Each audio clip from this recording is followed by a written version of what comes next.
Estimadas irmãs, estimados irmãos da Igreja Evangélica de Confissão Luterana no Brasil, Jesus Cristo diz: quando o Espírito Santo descer sobre vocês, vocês receberão poder e serão minhas testemunhas. Atos capítulo 1, versículo 8. Neste texto, o evangelista Lucas faz um paralelo entre o começo do ministério de Jesus, por ocasião do seu batismo, e o início da igreja em Pentecostes. Ambos, tanto o ministério de Jesus quanto a igreja, iniciam com a manifestação do Espírito. Manifestação do Espírito Santo. Como compreender essa manifestação? Em Lucas capítulo 3, versículo 22, lemos: E o Espírito Santo desceu na forma de uma pomba sobre ele, e do céu veio uma voz que disse: Tu és o meu filho querido, e me dás muita alegria. Em Atos, capítulo 2, versículo 13 e 4, lemos: Então todos viram umas coisas parecidas com chamas, que se espalharam como línguas de fogo, e cada pessoa foi tocada por uma dessas línguas. Todos ficaram cheios do Espírito Santo e começaram a falar em outras línguas, de acordo com o poder que o Espírito dava a cada pessoa.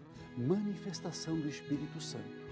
Pomba, labaredas de fogo, Espírito Santo, algo que toca pessoas e as coloca em movimento. Essa presença do Espírito Santo havia sido prometida. O evangelista Lucas lembra isso no capítulo 4, versículos 17 e 19, ao recordar o trecho que o próprio Jesus leu no livro do profeta Isaías. O Senhor me deu o seu Espírito. Ele me escolheu para levar boas notícias aos pobres e me enviou para anunciar a liberdade aos presos, dar vista aos cegos, libertar os que estão sendo oprimidos e anunciar que chegou o tempo em que o Senhor salvará o seu povo. O Espírito Santo também foi pronunciado pelo profeta Joel. Em Atos capítulo 2, versículos 17 em diante, está a palavra desse profeta. Diz Deus: derramarei o meu Espírito sobre todas as pessoas. Os filhos e as filhas de vocês anunciarão a minha mensagem. Os moços terão visões e os velhos sonharão. Sim, eu derramarei o meu Espírito sobre os meus servos e as minhas servas, e naqueles dias eles anunciarão a minha mensagem. Os profetas Isaías e Joel falaram sobre a vinda e a ação do Espírito Santo que inauguraria um novo tempo. Será tempo de anúncio do Evangelho. Pentecostes fala sobre a presença e a ação do Espírito de Deus, que faz nascer a igreja. A igreja de Jesus Cristo nasce em um momento no qual os seguidores e seguidoras de Jesus estavam paralisados e paralisadas pelo medo. O medo do mundo que havia conspirado contra Jesus, crucificando-o. João capítulo 20, versículo 19. Diante do medo, é a ação do Espírito Santo que muda essa história. Assim como o próprio Cristo tomou a forma de servo e encarnou neste mundo, revelando o rosto misericordioso de Deus, em Pentecostes o Espírito Santo passa a ser a força que supera o medo e move aqueles discípulos e discípulas para fora da casa e os leva para dentro do mundo, coloca-os a caminho, em movimento. O Espírito Santo ensina e encoraja a falar acerca do que haviam experimentado e aprendido com Jesus Cristo. Pentecostes, descida do Espírito Santo. Medo é transformado em poder, mas o poder de Deus revelado em Pentecostes não é poder para pisar no outro, para diminuir o irmão ou a irmã, para competir ou ser melhor que o outro. Ao contrário, o Espírito Santo de Deus é poder que se traduz em compromisso, que valoriza, que promove a vida e a humaniza. O Espírito é poder que se traduz em serviço em favor do outro. A sua mensagem é boa nova, que transforma.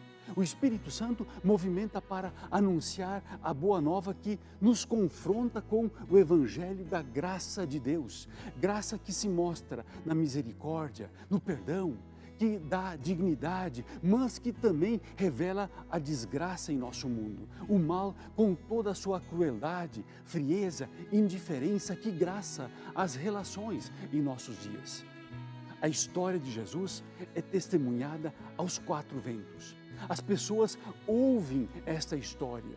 Pessoas diferentes a compreendem em sua própria língua. Em torno desta mensagem, pessoas se reúnem e se percebem em uma nova comunhão de irmãos e irmãs.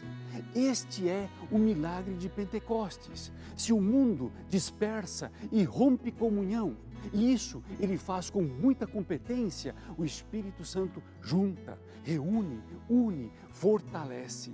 Nesta comunhão, a palavra de Deus, a oração e a partilha são marcas fundamentais. A ISLB faz parte dessa história iniciada no primeiro Pentecostes. Você e eu fazemos parte dessa história de Deus conosco. Cremos que o Espírito Santo tem sustentado a nossa caminhada, a nossa história, as nossas vidas. Os inúmeros e bonitos trabalhos que brotam do Evangelho em nossas comunidades são testemunho disto. Destaco como exemplo toda a movimentação e a mobilização que as mulheres da ISLB estão fazendo com vistas à celebração dos 500 anos da Reforma, prevista para março de 2017, em Foz do Iguaçu, no Paraná. Outro exemplo desta igreja guiada pelo Espírito de Deus é o Congresso Nacional da Juventude Evangélica, o Congrenage, que irá reunir mais de 2.000 jovens em Timbó, Santa Catarina, em julho deste ano. Olhando para o futuro, creio que Deus tem muito mais desafios para a ISLB. No próximo concílio, em Brusque, no Sínodo Vale do Itajaí, vamos refletir acerca de como estamos dando conta da missão que Deus nos confiou enquanto Igreja Evangélica de Confissão Luterana no Brasil. Pentecostes nos convida a abrirmos os nossos corações e as nossas vidas a essa vibrante manifestação do Espírito Santo, a nos colocarmos sob a soberania e o poder de Deus. Amém.